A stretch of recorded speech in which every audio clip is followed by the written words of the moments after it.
আমাদের এখন কি ঘোরা হলো বল? প্রথমে তো আমরা এটা গেছিলাম।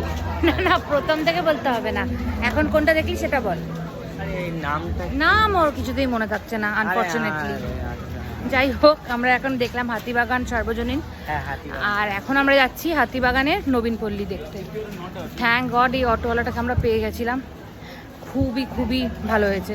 ঠিক আছে, নাহলে কি করতাম। নাহলে খালি তবে অটো একটা ভালো জিনিস যে এই বৃষ্টিটা হওয়ার জন্য, হ্যাঁ যেটা বলছিলাম, একটা ভালো জিনিস এই বৃষ্টিটা হওয়ার জন্য ফাঁকা তো ছিলই, বাট আরও ফাঁকা হয়ে গেছে, তাই না?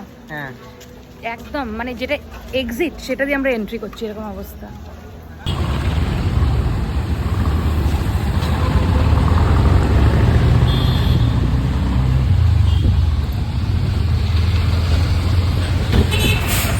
বৃষ্টি হওয়াতে রাস্তা একদম ফাঁকা হয়ে গেছে, না না পুরো ফাঁকা, আর রাস্তা ফাঁকা তার সাথে মণ্ডপগুলো একদম একদম ফাঁকা হয়ে গেছে, আর ঠান্ডা ঠান্ডা হাওয়া, পুরো ন্যাচারাল এসি চলছে মনে হচ্ছে।